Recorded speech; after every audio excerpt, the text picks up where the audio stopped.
Hello students, good morning.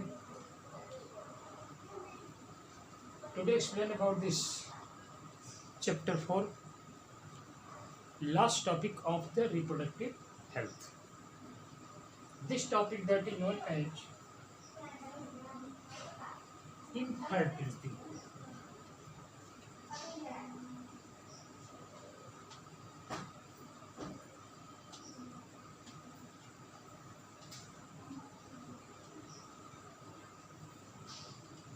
Infertility.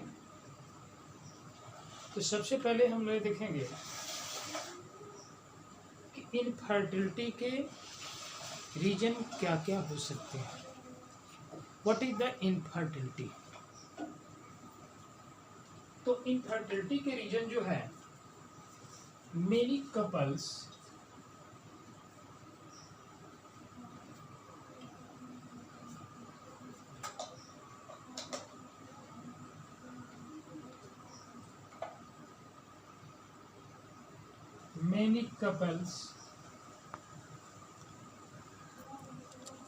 all over the world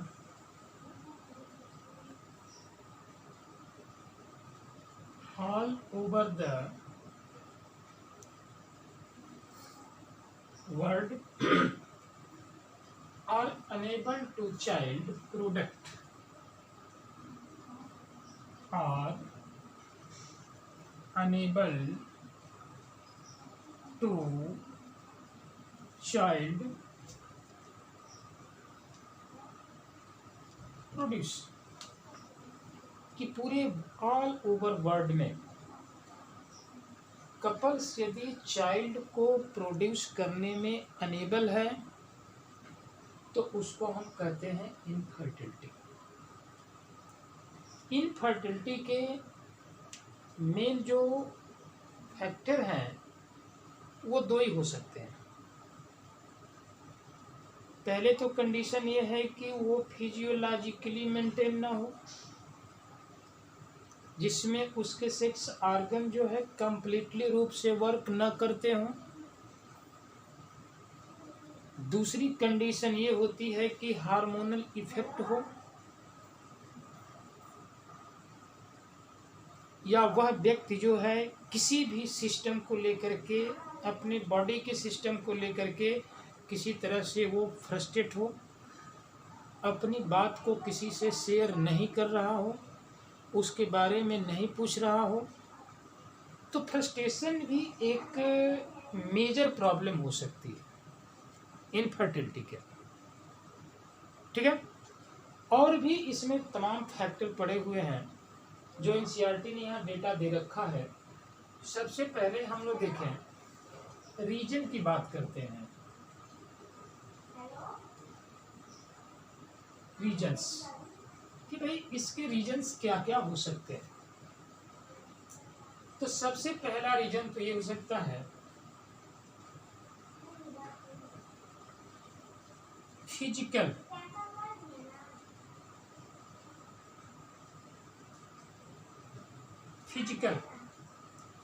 दूसरी condition हो रखता है कंजेनाइटल।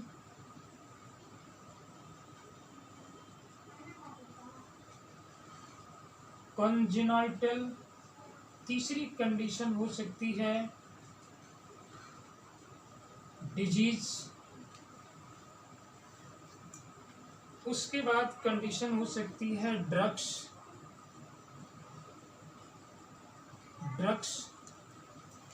इसके बाद हो सकता है इम्यूनोलॉजिकल इफेक्ट।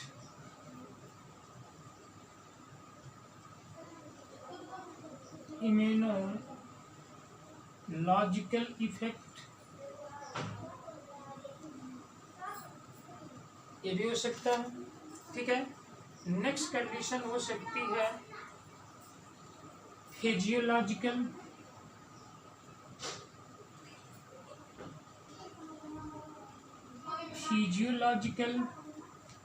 ठीक है, इतने सारे जो है केसेस बन सकते हैं इनफर्टिलिटी में। ये सारे फैक्टर जो है, ये सभी जो है रीजन है जिसके थ्रू एक ह्यूमन के अंदर, चाहे वो मेल हो या फीमेल हो, इनफर्टिलिटी से सफ़र कर सकते हैं। ठीक है, जैसे मान लीजिए कि फिजिकल की कंडीशन है, तो इसमें ये कहा जाए कि उसके बॉडी का फिजिकली जो है मेंटेन नहीं है। और फिजिकली ना मेंटेन होने का रीजन क्या है? सबसे पहला रीजन है number of sperm is decrease. Number of sperm is decrease. Congenital का मतलब होता है कि उसमें डिफरेंट टाइप्स की जो है एबनॉर्मेलिटी होने लगे। इसमें उसके जितने भी सेक्स ऑर्गन्स है, प्राइमरी से लेकर के आपका जो है एक्सेसरी डक्ट तक। ठीक है, इसके बाद डिजीज कंडीशन क्या हो सकती है कि अब ये डिजीज कंजेनाइटल की कंडीशन एबनॉर्मल इन स्पर्म में जो है एबनॉर्मेलिटी का होना, sperm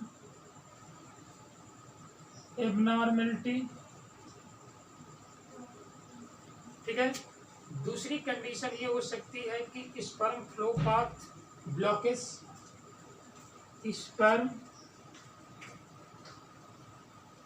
flow path is block, जिसमें कि स्पर्म का जिस पाथ के थ्रू जो है फ्लुएशन हो रहा है, डिस्चार्ज हो रहा है, या टेस्टिस के थ्रू जो है स्पर्म वास डिफरेंस से होता हुआ यूरिथ्रा तक पहुंच रहा है, ये पाथ कंप्लीटली रूप से क्या कर जाए? ब्लॉक कर जाए, नैरोवर हो जाए, तो उस तरह की कंडीशन भी बन सकती है कॉन्जेनाइटल। ठीक है, तीसरी कंडीशन होती है डिजीज की। तो डिजीज में डिफरेंट टाइप्स की डिजीज हो सकती हैं। ठीक है, इरेक्टाइल पोजीशन ना हो, हार्मोनल इफेक्ट हो वहाँ पे। ठीक है, स्पर्म का फॉर्मेशन सही से ना होता हो। ठीक है, ये भी जो है कंडीशन बन सकती है। तीसरी चौथी कंडीशन होती है ड्रग्स की कंडीशन। तो ड्रग्स में क्या लिया जाता है भाई? ड्रग्स में जो है अब ये कहते हैं कि एंटी नियोप्लास्टिक ड्रग्स, एक ड्रग्स होता है जिसका नाम है एंटी नियोप्लास्टिक ड्रग्स। ठीक है, इस तरह का ड्रग्स जो होता है ऑलरेडी कैंसर सेल से रिलेटेड होता है। नियोप्लास्टिक ड्रग्स, इसका मेन इफेक्ट क्या होता है नियोप्लास्टिक ड्रग्स का? ये एंटी स्पर्म एंटीबॉडी बनाता है। ये क्या बनाएगा? एंटी स्पर्म एंटीबॉडी बनाएगा।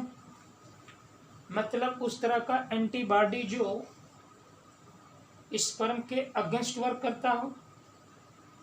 ठीक है, उस तरह की एंटीबॉडी जो स्पर्म के अगेंस्ट काम करती हो, तो ये भी एक रीजन हो सकता है।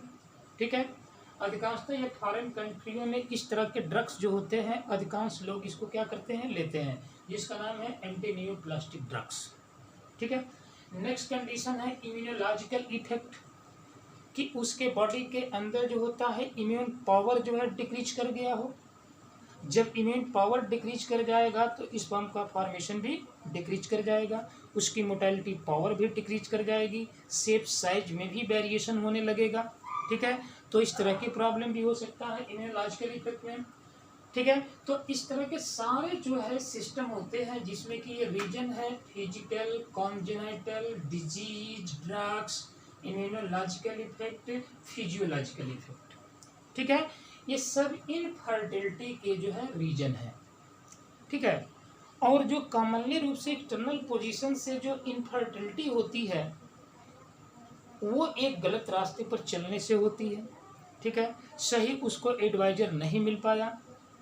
जिस समय वो यंग पीरियड में था तो उसके पास जो हाई एनर्जी ऑफ सोर्स था, लेकिन पूरे एनर्जी को कहाँ पर वो जो है कंज्यूम कर दिया? नेगेटिव डायरेक्शन में कंज्यूम कर दिया, तो वहाँ पर भी इनफर्टिलिटी के रीजन बन सकते हैं। लेकिन इनफर्टिलिटी के रीजन बनते हैं तो इससे आपको जो है निराश होने की कोई ज़रूरत नहीं है। ठीक है, क्योंकि ये जो है कोई ऐसा डिजीज नहीं है जो लाइलाज हो, इसका ट्रीटमेंट है। ठीक है, और इस तरह के ट्रीटमेंट करने के लिए हमारे इंडिया गवर्नमेंट ने किया क्या है, हमारे इंडिया गवर्नमेंट ने इस तरह के डिजीजों को ट्रीट करने के लिए एक सेंटर बनाया जिसका नाम है स्पेशलाइज्ड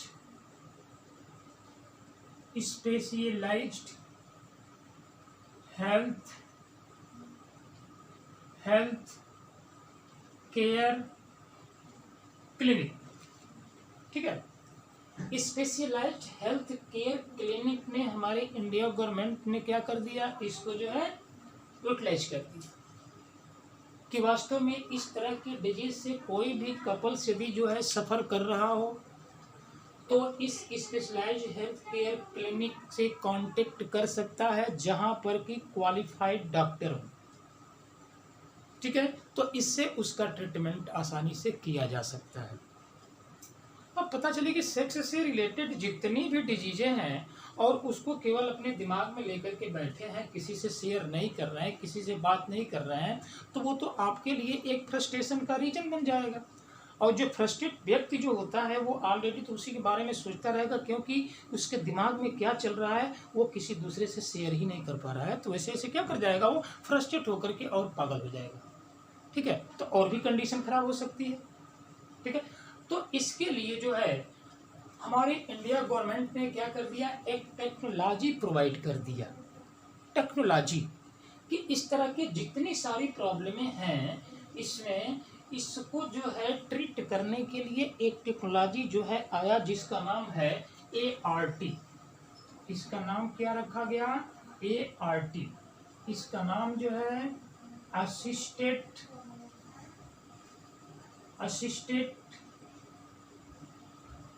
रिप्रोडक्टिव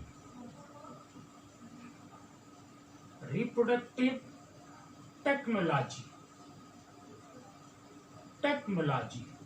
ठीक है, असिस्टेड रिप्रोडक्टिव टेक्नोलॉजी। ठीक है, और असिस्टेड रिप्रोडक्टिव टेक्नोलॉजी में सबसे पहले जो कंडीशन आती है वो आती है IVF। ठीक है, इसको कहते हैं इन विट्रो फर्टिलाइजेशन।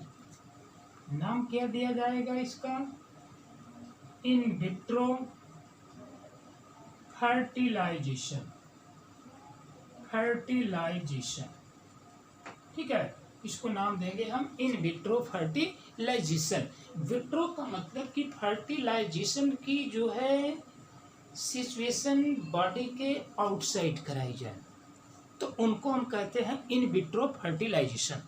ठीक है, कि स्पर्म और ओवा को लेकर के किसी जो है ग्लास में टेस्ट ट्यूब में रख दिया जाए और उसके अंदर दोनों एक दूसरे से फ्यूज करेंगे। फ्यूज करने के बाद जाइगोट बनेगा। जाइगोट बनने के बाद एम्ब्रियो का फॉर्मेशन होगा। तो ये पूरा सिस्टम जो प्रोसेस किया जा रहा है वो बॉडी से आउटसाइड किया जा रहा है। तो इस तरह का प्रोसेस कहलाता है इन विट्रो फर्टिलाइजेशन। ठीक है, अब ये इन विट्रो फर्टिलाइजेशन में क्या कंडीशन होती है भाई, फर्टिलाइजेशन इसमें fertilisation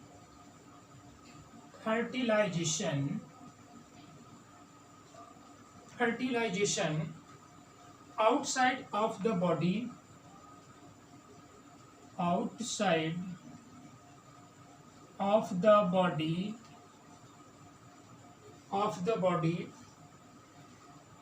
that is known as test tube baby। क्या नाम दिया जाएगा इसका, इसका नाम दिया जाए टेस्ट ट्यूब बेबी। ठीक है, इसी का नाम दिया गया टेस्ट ट्यूब बेबी।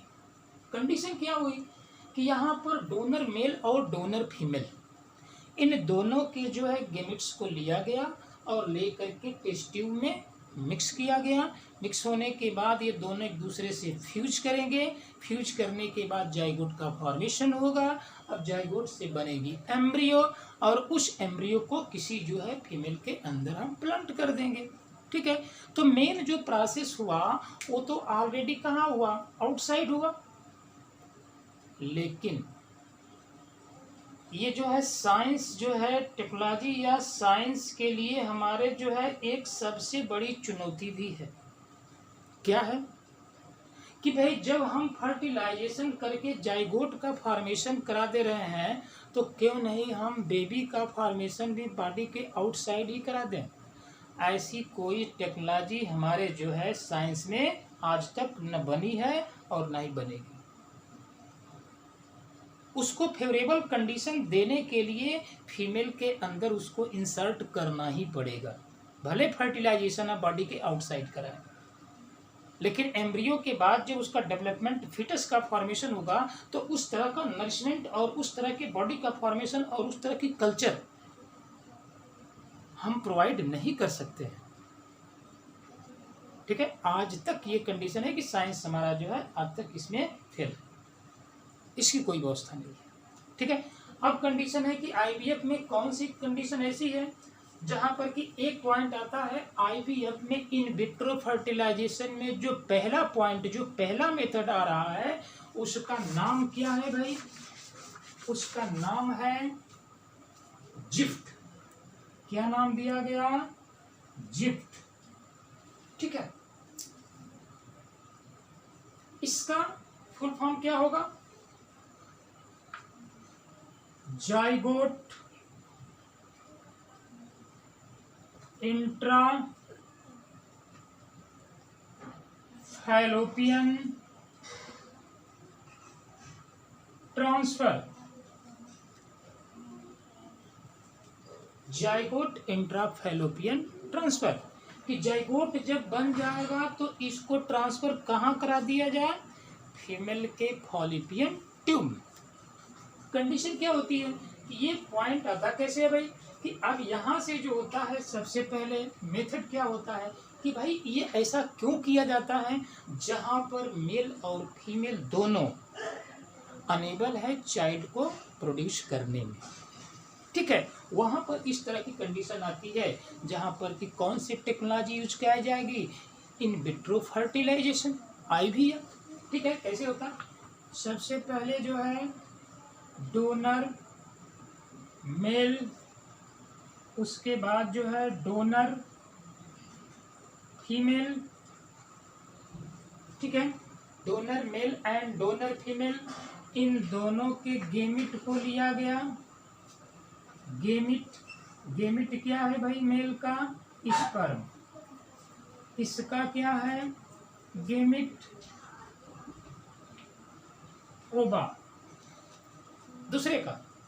ठीक है, उस जो है पार्टनर का नहीं, जिसके पास ये बन ही नहीं रहा है, इस तरह की पोजीशन ही नहीं है। ठीक है, तो अब इनके गेमेट को जो है एक दूसरे से क्या किया गया? एक पात्र में, जैसे मान लीजिए कि ये क्या है? टेस्ट ट्यूब, इसके अंदर जो है इंसर्ट कर दिया गया। ठीक है, इसके डोनर मेल के गेमेट्स को और डोनर फीमेल के गेमेट्स को। तो जब ये दोनों गेमेट्स एक दूसरे से क्या करेंगे? मिलेंगे, तो यहाँ पर क्या होगा? एक दूसरे से फ्यूजन होगा। फ्यूजन होने के बाद जो बनेगा जाइगोट।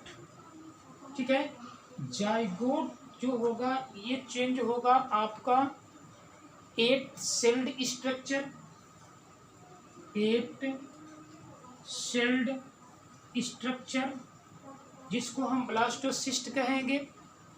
8 सेल्ड स्ट्रक्चर जब ये चेंज हो जाएगा, जाइगोट 8 सेलों में डिवाइड हो जाएगा, तो उस सिस्टम को हम ले जा करके कहाँ ट्रांसफर कर देंगे? फॉलिपियन ट्यूब में। फॉलिपियन ट्यूब में। तो इस तरह की पोजीशन कहलाती है क्या? जिफ्ट। ठीक है, जाइगोट इंट्राफैलोपियन ट्रांसफर इसको कहते हैं। ठीक है, अब कंडीशन है केवल इसमें जाइगोट की क्या कंडीशन हो? 8 सेल्ड स्ट्रक्चर हो, याद रखिए। ठीक है, 8 सेल्ड स्ट्रक्चर। जैसे 8 सेल्ड स्ट्रक्चर जाइगोट हमारा चेंज होगा, ये तुरंत जो है उसको हम फीमेल के किस में ट्रांसफर कर देंगे? फॉलिपियन ट्यूब में। ठीक है, फॉलिपियन ट्यूब। अब देखिए ना, यहाँ पे है, ये है इस तरह की पोजीशन, ये पूरा यूट्रस है। ठीक है, और यहाँ से जो है ये क्या है? ये जो है ओवरी है, ये ओवरी है। ठीक है, और ये पोजीशन क्या है? फॉलिपियन ट्यूब है। तो इसको सीधे यहाँ से जाइगोट बन गया तो यहाँ से सीधे इसको हम फॉलोपियन ट्यूब में ट्रांसफर कर देंगे, ठीक है।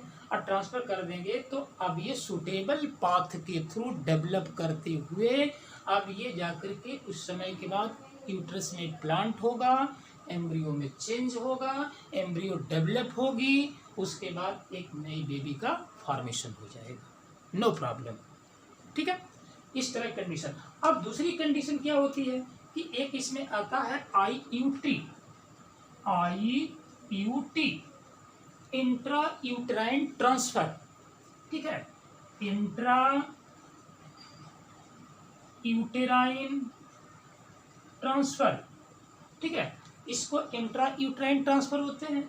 ये सारे प्रोसेस हम उसी तरह कराएंगे, लेकिन अब जो है 8 सेल्ड स्ट्रक्चर के बाद अब ये 16 to 32 सेल्ड स्ट्रक्चर बन जाए। जब ये 32 सेल्ड स्ट्रक्चर बन जाएगा तो ये जो है प्लांटेशन इम्प्लांट होने के लिए एबल हो जाएगा, कैपेबल होगा, ठीक है। तो इसको फॉलोपियन ट्यूब में ट्रांसफर न करा करके इस तरह के स्ट्रक्चर को सीधे हम यूट्रस में ट्रांसफर करा दें, ठीक है, सीधे यूट्रस में ट्रांसफर करा दें। इतने सारे प्रोसेस करने की कोई जरूरत नहीं है, इसको सीधे हम यूट्रस के अंदर ट्रांसफर कर दें, प्लांट करा दें। सीधे प्लांट कराने के बाद अभी से प्लांट होगा, तो मैंने बताया था कि प्लांट होगा तो भाई क्या होगा, इसमें डिवीजन होगा, कोरियोनिक मेम्ब्रेन बनेगी। अब एक कोरियोनिक मेम्ब्रेन जो है जाकर के मदर के यूट्रस के इंडोमेट्रियम से जाकर के अटैच कर जाएगा। अब इसको नरिशमेंट मिलना स्टार्ट हो जाएगा और धीरे धीरे धीरे धीरे क्या होगा, एक आफ्टर 9 मंथ के बाद जो है कम्प्लीटली फुली वेल डेवलप आपका फिटनेस हो जाएगा, सीधे डिलीवर्ड होकर के बेबी बन जाएगी, ठीक है। तो इस तरह की कंडीशन दो, ये क्या है, जिफ्ट IUT, ठीक है। ये दो मेथड हमारे जो है क्या है, इन विट्रो फर्टिलाइजेशन, इसको कहते हैं इन विट्रो फर्टिलाइजेशन, ठीक है, याद रखिएगा। अब दूसरी कंडीशन क्या होती है कि अब यहां से एक और पॉइंट आता है आपका in vivo fertilisation, in vivo fertilisation, ठीक है। तो एक तो कंडीशन है कि दोनों भाई एनेबल रहे। अब विवो में क्या होगा, इन विवो IVF, ठीक है।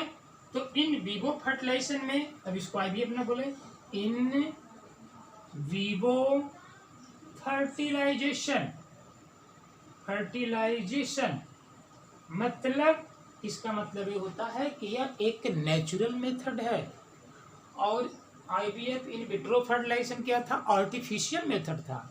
तो ये नेचुरल मेथड है इन विवो फर्टिलाइजेशन, मतलब फर्टिलाइजेशन का प्रोसेस कहाँ होने जा रहा है, बॉडी के अंदर होने जा रहा है, ठीक है। तो इसमें दो तरह की कंडीशन होती है, ये आपका जो है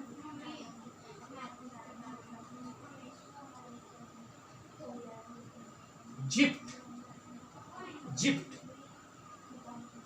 और वो क्या था, गिफ्ट। जिफ्ट और उसके क्या है, गिफ्ट।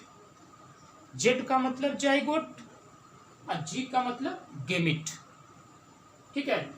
ये ZIFT और दूसरा है GIFT। तो जेड का मतलब क्या हो गया, जाइगोट, और जी का मतलब क्या हो गया, गेमिट।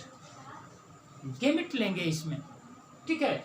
ये कंडीशन कब होती है भाई, ये कंडीशन तब होती है, इसको राइट करें हम लोग, क्या कंडीशन इसकी है, किस कंडीशन में ऐसे होगा, ठीक है। तो कंडीशन होगी female does not able produce the ova, female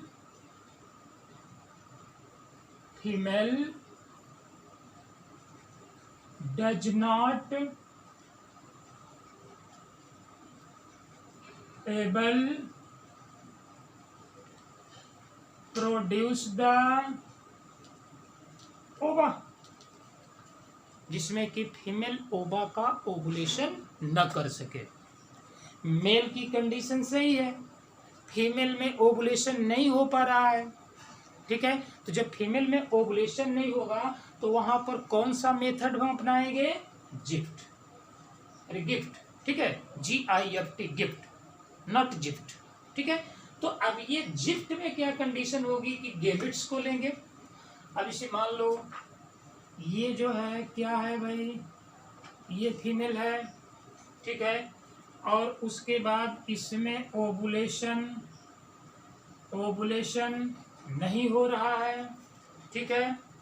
अब ये किसी डोनर मेल से, ठीक है, अब ये क्या है भाई, ये डोनर फीमेल है, ठीक है, और इसका जो है हस्बैंड है क्या भाई, ये मेल, हस्बैंड क्या है, मेल, ठीक है। तो जब हस्बैंड मेल है तो इसमें तो स्पर्म क्या हो रहे हैं, बन रहे हैं, लेकिन फीमेल के अंदर क्या हो रहा है, ओवा का फॉर्मेशन नहीं हो रहा है, तो ऑलरेडी ये तो इनफर्टिलिटी की कंडीशन में है ना, ठीक है।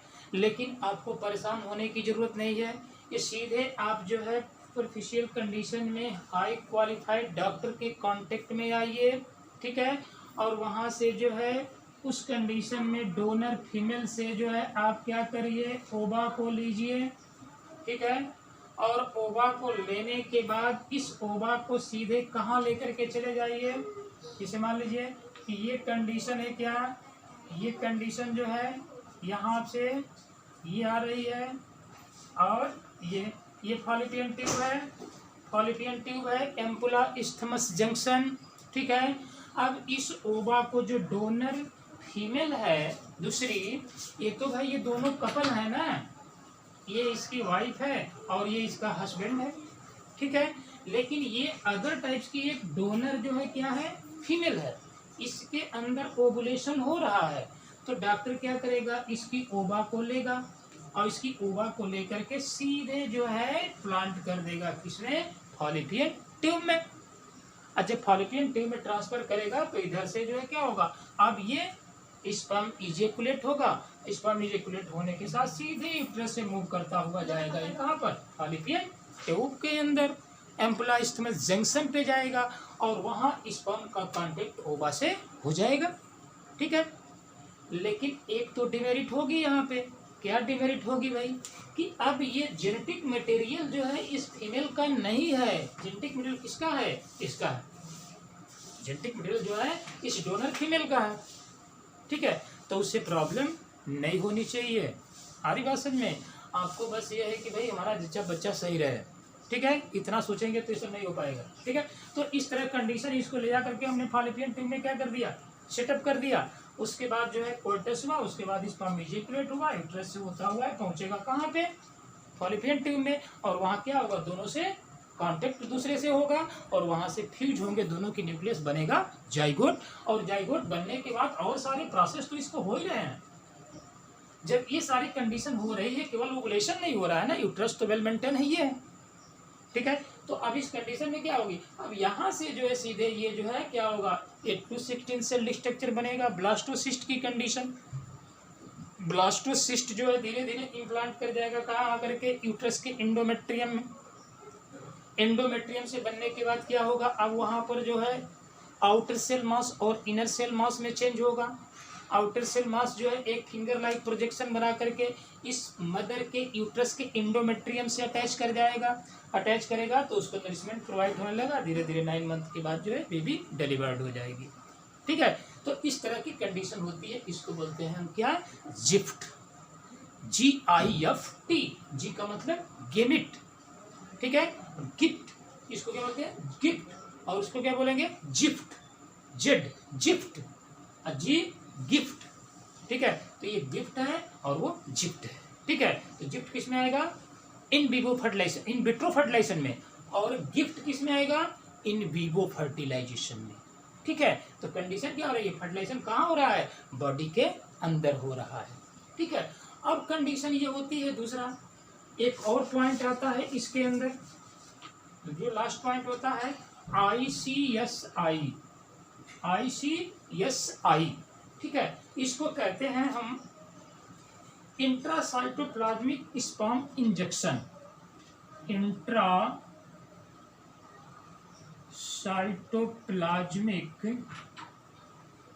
स्पर्म इंजेक्शन,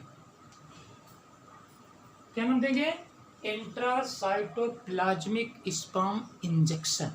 और क्या होगा, ये किस केस में किया जाएगा, ये उस केस में किया जाएगा जब दोनों पार्टनर मेल हो या फीमेल, तो फीमेल जो है उसमें ओवुलेशन भी सही तरीके से हो रहा है, ठीक है, लेकिन मेल के अंदर जो सीमेन का फॉर्मेशन हो रहा है, स्पर्म बन रहा है, उसमें सीमेन की क्वांटिटी क्या है, कम है। तो जब सीमेन की क्वांटिटी कम होगी तो ये कहाँ तक ये फॉलोपियन ट्यूब में पहुंचेगा, जब क्वांटिटी कम होगी तो मोटिलिटी पावर भी कम होगा, ठीक है। और जब मोटिलिटी पावर कम होगा तो क्या ये सर्विक्स से होता हुआ, यूट्रस से होता हुआ फॉलोपियन ट्यूब तक पहुंच पाएगा, इम्पॉसिबल है, ठीक है। मतलब स्पर्म में कोई जो है एक्टिवेशन ही नहीं है, या बहुत रेयर अमाउंट में बन रहा हो, या मोटिलिटी पावर उसकी लॉस कर गई हो, ठीक है। तो उस कंडीशन में जो है आप क्या करेंगे, इन्हीं के स्पर्म को लेकर के हम क्या करेंगे, एक जो है इंजेक्शन में इनको हम फिलअप करेंगे, ठीक है। इंजेक्शन में फिलअप किया और फिलअप करने के बाद जो है उसके ओवा के अंदर, ठीक है, स्पर्म को इसमें लोड किया और लोड करने के बाद ओवा के अंदर क्या कर दिया, इसको प्रेस कर दिया, तो डायरेक्ट पहुंच गया कहाँ पर, ओवा के अंदर। जब ओवा के अंदर पहुंचेगा दोनों एक दूसरे से क्या कर जाएंगे, फ्यूज हो जाएंगे, और फ्यूज होने के बाद जो है जाइगोट का फॉर्मेशन होगा, एम्ब्रियो बनेगी, उसके बाद फीटस का डेवलपमेंट होगा, 9 मंथ के बाद बेबी डिलीवर्ड हो जाएगी, अंडरस्टैंड। तो इस तरह के कपल्स को भी परेशान होने की जरूरत नहीं है। हम इस तरह की क्वांटिटी या इस तरह की कंडीशन आ रही है तो हम किसी अच्छे क्लिनिक सेंटर के कांटेक्ट करें जहां पर क्वालिफाइड जो डॉक्टर हों, परेशान होने की कोई ज़रूरत नहीं है, ठीक है।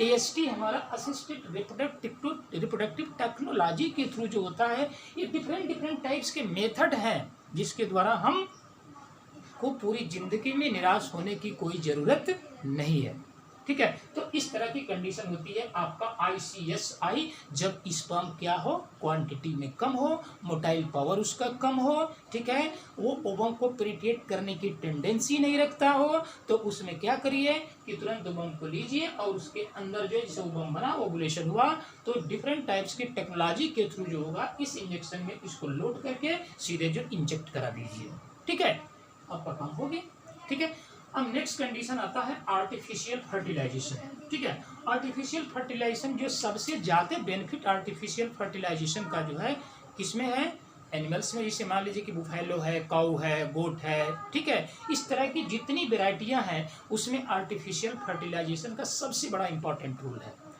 क्योंकि उसकी जनरेशन को चेंज करना, उसकी वेरिएशन में चेंजिंग लाना, गुड क्वालिटी की स्पीसीजों को प्रोडक्शन कराना, ठीक है। इस तरह की कंडीशन जो होती है किसमें होती है, किसके थ्रू होता है, आर्टिफिशियल फर्टिलाइजेशन के थ्रू होता है, ठीक है।